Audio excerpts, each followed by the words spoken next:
Welcome students in the class of science of standard 8। हम लोग ये क्लास 8 में चैप्टर 1 पे डिस्कशन कर रहे हैं। इसके पहले ऑलरेडी एक क्लास इस चैप्टर का हो चुका है। This chapter is the crop production and it's management. Already हम लोग ये एग्रीकल्चर क्रॉप्स, हॉर्टिकल्चर क्रॉप्स, ये सब रिलेटेड टॉपिक्स पे डिस्कशन कर चुके हैं इसके पहले क्लास में। ये इस चैप्टर का सेकंड क्लास है जिसमें हम लोग आज एक बहुत ही मेजर टॉपिक का डिस्कशन करेंगे, दैट इज एग्रीकल्चरल प्रैक्टिसेस। ये एक ऐसा प्रोग्राम है, प्लान है, टास्क है जिस पर डिपेंड करता है कि जो भी क्रॉप्स का प्रोडक्शन हो रहा है वो कितना इफेक्टिव और कितना बेटर होगा। एग्रीकल्चरल प्रैक्टिसेस के डेफिनेशन को अगर हम देखें तो काफी हद तक ये अंडरस्टूड कर पाना आसान होगा कि इनफैक्ट इसमें होते क्या है। यहाँ पे डेफिनेशन दिया गया है, the various tasks performed by a farmer. Task यानी जो भी वर्क है एग्रीकल्चरल पॉइंट ऑफ व्यू से, क्रॉप प्रोडक्शन के पॉइंट ऑफ व्यू से जो फार्मर परफॉर्म करते हैं टू प्रोड्यूस गुड क्रॉप्स। एक अच्छे क्रॉप्स के प्रोडक्शन के लिए एक फार्मर के द्वारा जो वेरियस टास्क्स परफॉर्म किए जाते हैं, those are called agricultural practices. Agriculture करना एक सिंपल टास्क नहीं है, बल्कि इसमें कई स्टेप्स होते हैं, कई इवेंट्स होते हैं जो फार्मर के द्वारा परफॉर्म किए जाते हैं और उनको एक साइंटिफिक वे में अगर परफॉर्म किया जाए तो एक बेटर क्रॉप प्रोडक्शन की पॉसिबिलिटी है। इसके लिए यहाँ पे कुछ टास्क मेंशन किया गया है। All these tasks are considered as the basic agricultural practices। एक फार्मर क्रॉप प्रोडक्शन करने के लिए टोटल जो यहाँ पे 9 टास्क मेंशन किए गए हैं उनको वो परफॉर्म करते हैं। वन बाय वन करके हम इन टास्क को देखेंगे और ये टास्क सीक्वेंसली अरेंज किया गया है, यानी एक पार्टिकुलर क्रॉप के कल्टीवेशन में इन सारे टास्क को फॉलो किए जाते हैं। तो स्टार्ट से लेकर वो क्रॉप के हार्वेस्टिंग, उसके गैदरिंग, उसके स्टोरेज तक एक फार्मर इन सारे टास्क को परफॉर्म करता है। इन टास्क में वो फार्मर क्या करते हैं, वन बाय वन हम लोग देखेंगे। Let us start with the first task, selection of location and nature of soil. Generally, so many type of crops are cultivated in our country, India।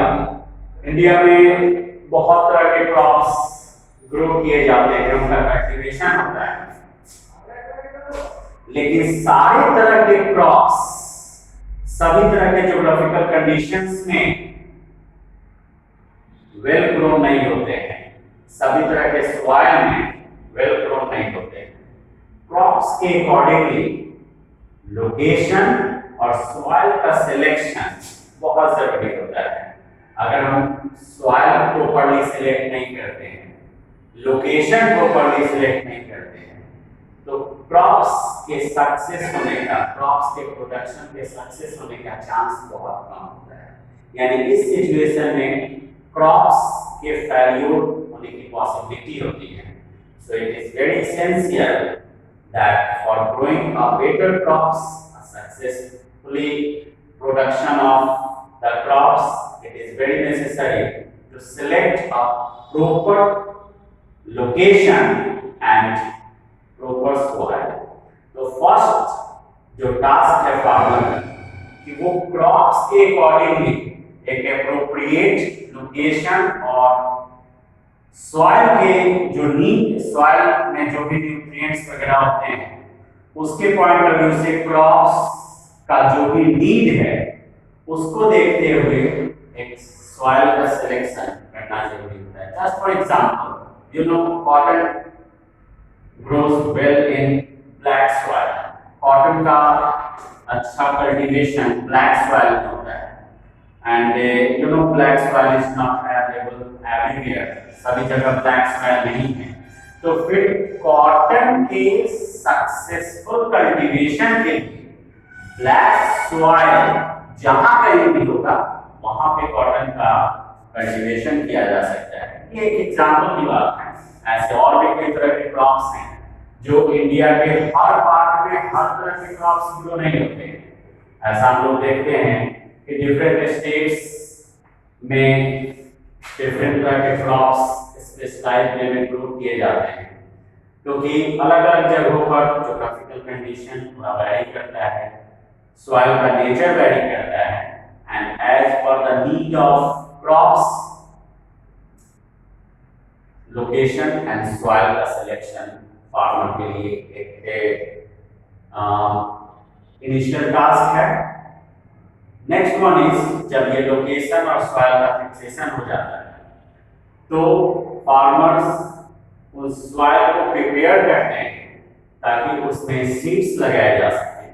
तो second task is the preparation of soil. Soil को कैसे prepare किए जाते हैं? तो इसके लिए 3 activities हैं, प्लॉइंग, लेवलिंग एंड मैन्योरिंग। सबसे पहले सॉइल जहां पे भी होता है वो फ्लैट वहां पे रहते हैं सरफेस। सीड्स लगाने के लिए सॉइल को लूज करने की जरूरत होती है।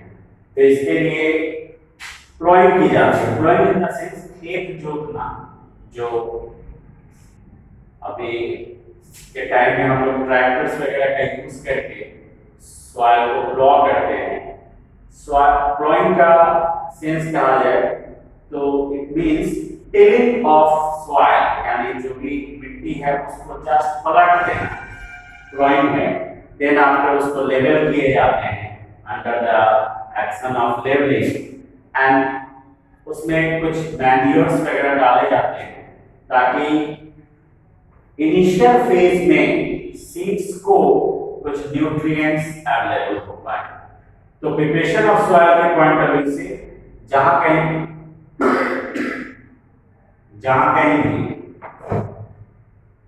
क्रॉप्स का कल्टीवेशन करना है वहां पे सबसे पहले फील्ड को प्लॉ किए जाते हैं, देन उसका लेवलिंग होता है, फिर उसमें कुछ मैन्योर्स वगैरह ऐड किए जाते हैं as per the initial need of seeds or crops that are cultivated there. And third one is selection and sowing seeds. यहाँ selection किस पॉइंट ऑफ व्यू से कहा गया है?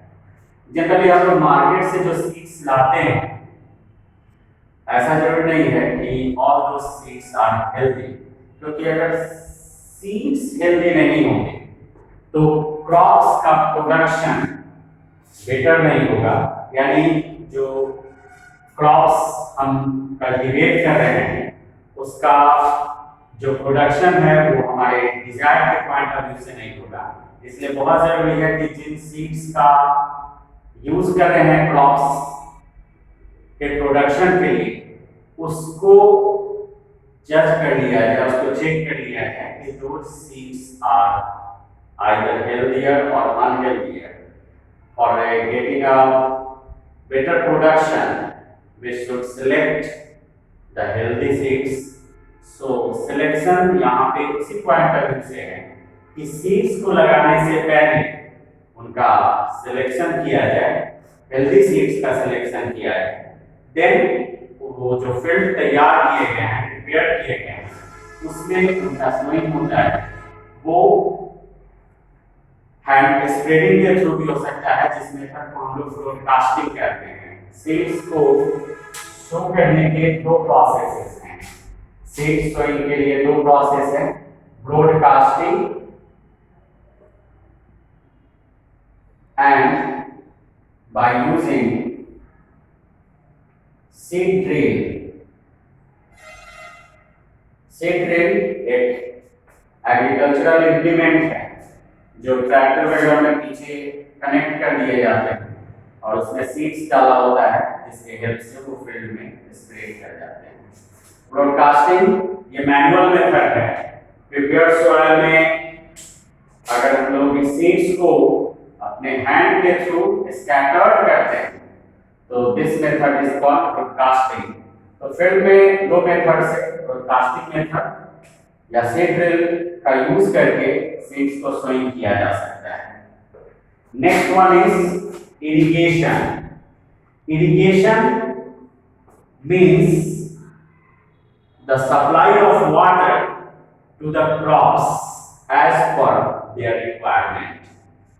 जब सीड्स सोन कर लिए जाते हैं, सीड्स लगा दिए जाते हैं, उसके बाद उस फील्ड में इरिगेशन की जाती है। Irrigation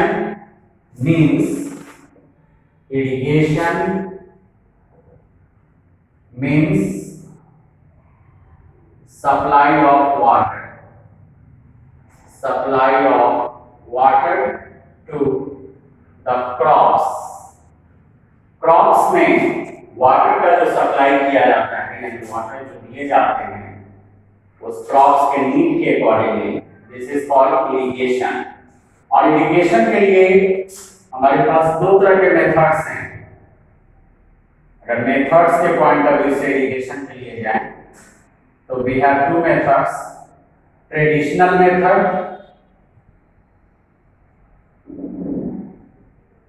and second one is modern method। दोनों में फर्क यही है कि ट्रेडिशनल मेथड के थ्रू वाटर का कंजर्वेशन नहीं हो पाता है, जैसे कहीं से भी कैनल के थ्रू या वाटर लिफ्टिंग मेथड के थ्रू वाटर को सप्लाई कर दिया जाता है फील्ड में, और इस कंडीशन में क्रॉप्स तो उस वाटर को यूज करते हैं लेकिन बहुत सारे वाटर वेस्ट हो जाते हैं ट्रेडिशनल मेथड में। इसलिए मॉडर्न मेथड को फॉलो किया गया है ताकि वाटर का कंजर्वेशन किया जा सके। बट ओवरऑल मेथड कोई भी हो, उसमें जो भी सॉइल में क्रॉप्स का कल्टीवेशन हो रहा है उसको वाटर सप्लाई किया जाता है। तो फार्मर का जो फोर्थ टास्क है वो है इरिगेशन, यानी after sowing seeds the water should be supplied to the crops in the field. क्योंकि कोई भी क्रॉप्स सॉलिड वे में यानी सॉलिड फॉर्म में मैन्योर्स, फर्टिलाइजर्स या जो भी न्यूट्रिएंट्स अवेलेबल हैं सॉइल में वो नहीं ले पाते। इसलिए वाटर उनके लिए एसेंशियल हो जाता है ताकि जो मैन्योर्स या फर्टिलाइजर्स उनको प्रोवाइड किए जा रहे हैं वो वाटर में पहले डिसॉल्व होंगे, देन आफ्टर क्रॉप्स या प्लांट्स रूट के हेल्प से उन न्यूट्रिएंट्स को एब्सॉर्ब करेगा जो सॉल्युबल फॉर्म में है। So water is very essential in case of getting the manures and fertilisers by crops successfully. Irrigation के बाद फिफ्थ टास्क फार्मर के लिए है application of manures and fertilisers. Manures और फर्टिलाइजर्स में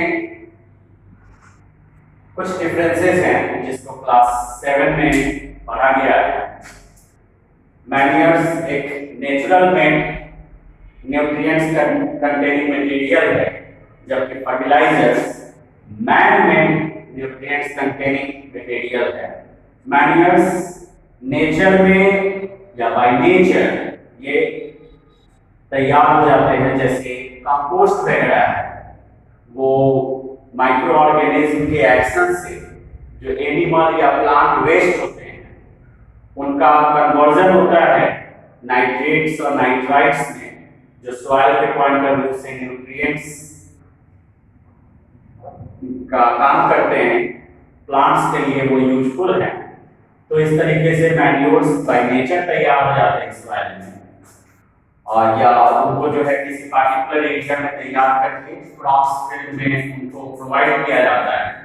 और फर्टिलाइजर्स जो केमिकल्स का यूज करके डिफरेंट फैक्ट्रीज में तैयार किए जाते हैं, और उन फर्टिलाइजर्स और मैन्योर्स को फार्मर क्रॉप्स के नीड के पॉइंट ऑफ व्यू से फील्ड में डालता है, जिससे वो न्यूट्रिएंट्स प्लांट्स के वेल ग्रो करने में, उसके प्रोडक्शन को हेल्दी बनाने में हेल्प करते हैं।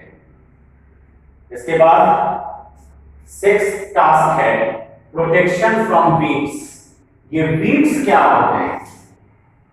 वीड्स के लिए अगर हम लोग देखें तो वीड्स के लिए कहा जाता है कुछ ऐसे प्लांट्स जिसको हम लोग फील्ड में नहीं लगाते हैं, बल्कि वो नेचुरली ग्रो कर जाते हैं। So those plants are said to be unwanted plants. Weeds के लिए कहा जा सकता है unwanted plants grown along with main crops in the field.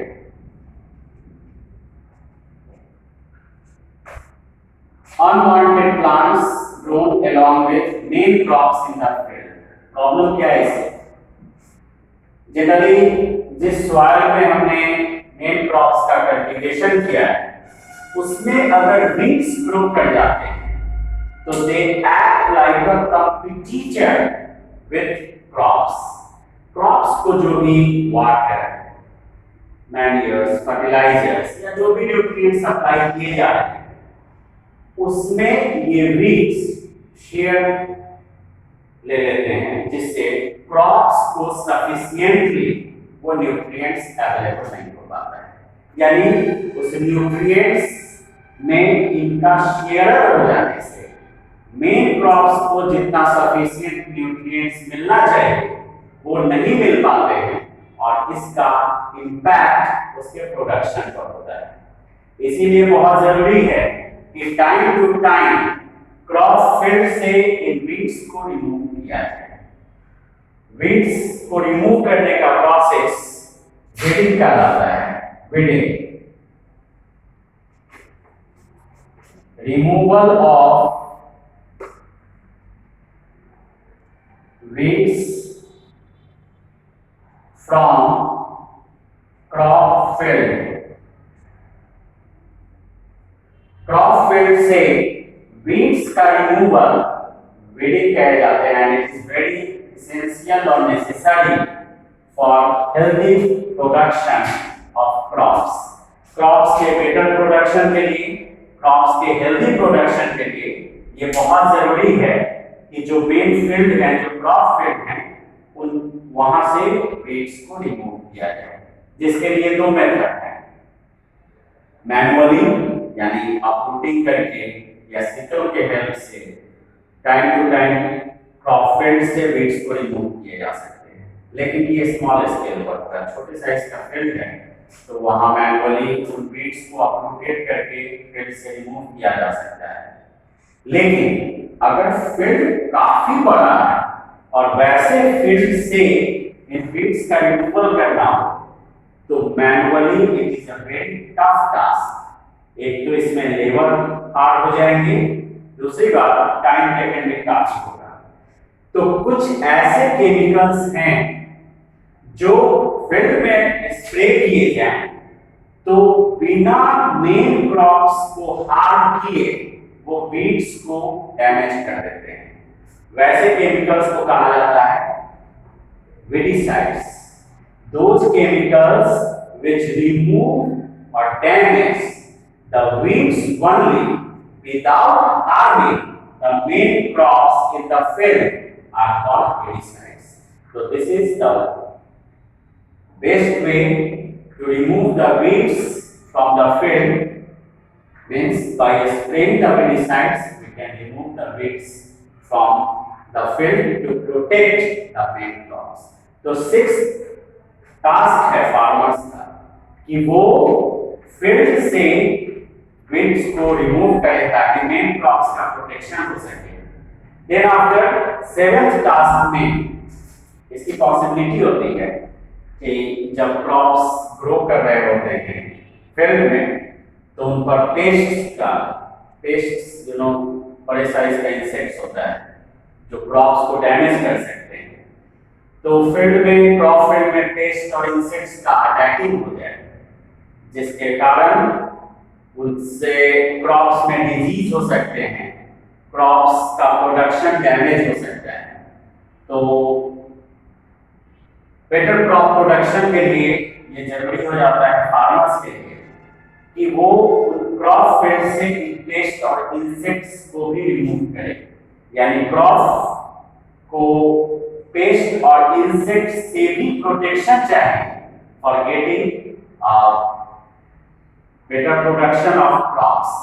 तो इसके लिए फार्मर्स पेस्टिसाइड्स और इंसेक्टिसाइड्स को फील्ड में स्प्रे करके उन पेस्ट और इंसेक्ट्स को किल करते हुए अपने क्रॉप्स का प्रोटेक्शन कर सकते हैं।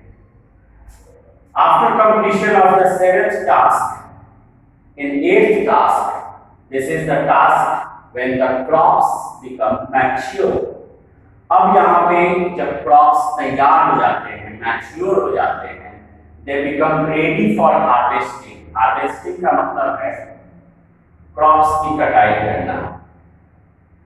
जब क्रॉप्स मैच्योर हो जाते हैं तो उस समय फार्मर का टास्क है कि उस राइट टाइम में फील्ड से उन क्रॉप्स को कट करके उसको अलग कर लेना। This is called harvesting. Then after उसका थ्रेसिंग किया जाता है। थ्रेसिंग में इनफैक्ट क्या होते हैं कि क्रॉप्स जो कट किए जाते हैं उसमें ग्रेन्स प्लांट्स के साथ लगे होते हैं, तो उस क्रॉप प्लांट से ग्रेन्स को सेपरेट करने का प्रोसेस थ्रेसिंग कहलाता है। जनरली हम लोग देखते हैं गांव वगैरह में जब क्रॉप्स का हार्वेस्टिंग हो जाता है तो वो क्रॉप प्लांट्स का बंडल बना के किसी हार्ड चीज पर उसको पटकते हैं जिससे उस क्रॉप प्लांट से उस फूड ग्रेन्स को सेपरेट किया जा सके। This is called threshing. And then after वो ग्रेन्स वगैरह जब उसमें जो हस्क और है यानी भूसा वगैरह होता है उससे सेपरेट करने की जरूरत होती है। तो इसके लिए हम लोग विनोइंग प्रोसेस को फॉलो अप करते हैं। इसमें क्या होता है कि फार्मर्स हस्क के साथ ग्रेन्स को एक हाइट से फॉल करता है and with the help of wind, जो हस्क वगैरह होते हैं वो लाइटर होते हैं, वो विंड के हेल्प से मूव करके दूसरे जगह कनेक्ट हो जाते हैं और ग्रेन्स अलग जगह कनेक्ट हो जाता है। इस तरीके से हस्क और ग्रेन्स का सेपरेशन होता है। This is called winnowing. यानी 8th टास्क में फार्मर्स क्रॉप्स को हार्वेस्ट करते हैं, उनका थ्रेसिंग करते हैं, फिर विनोइंग करके वो क्रॉप प्लांट से ग्रेन्स यानी फूड ग्रेन्स को कलेक्ट कर लेते हैं। फिर फूड ग्रेन्स कलेक्ट होने के बाद भी वो प्रोडक्ट या ग्रेन्स के डैमेज होने की पॉसिबिलिटी होती है। इसलिए 9th टास्क में ये बहुत जरूरी है कि जो भी फूड ग्रेन्स कलेक्ट हुआ है उसका प्रॉपर स्टोरेज, क्योंकि ये ग्रेन्स ये क्रॉप सीजनल होते हैं और लार्ज स्केल पर प्रोडक्शन होता है इनका, जिसका कंजप्शन 1-2 दिन में, 10 दिन में, 20 दिन में नहीं हो पाता है, बल्कि महीनों तक उनको स्टोर रखने की जरूरत होती है। इसलिए प्रॉपर स्टोरेज करके हम प्रोडक्शन को मेंटेन कर सकते हैं। स्टोरेज करते समय हमें इस बात का ध्यान रखना है कि रोडेंट्स यानी चूहों का इफेक्ट नहीं हो जहाँ पे उनका स्टोरेज किया जा रहा है, किसी तरह के माइक्रोब्स का अटैकिंग नहीं हो, मॉइस्चर वहां पे ज्यादा अवेलेबल नहीं हो। इन सब चीजों को ध्यान में रखते हुए अगर फार्मर्स फूड ग्रेन्स का प्रॉपर स्टोरेज करते हैं, तो इन सारे टास्क को प्रॉपर वे में परफॉर्म करके एक बेटर और हेल्थियर क्रॉप्स का कल्टीवेशन किया जा सकता है, प्रोडक्शन किया जा सकता है। तो ये थे इंपॉर्टेंट टास्क जो फार्मर्स परफॉर्म करते हैं अपने एग्रीकल्चरल एक्टिविटीज के दौरान, जिसको हम लोग एग्रीकल्चर प्रैक्टिसेस के तौर पे देखे हैं। ये था हमारा आज का टॉपिक। आज जो हम लोगों ने इन टास्क के बारे में पढ़ा है, वो सारे टास्क तो यहाँ पे मेंशन किया गया है, बट इनका डिटेल्स ये ऑन बोर्ड नहीं है। आप लोग के सामने जो डिटेल्स डिस्कस किया गया है एज ए होमवर्क, इन सारे टास्क से रिलेटेड जो डिटेल्स है उसको आप लोग अपने कॉपी में मेंशन करेंगे। That is your homework, and now that's over. Thank you.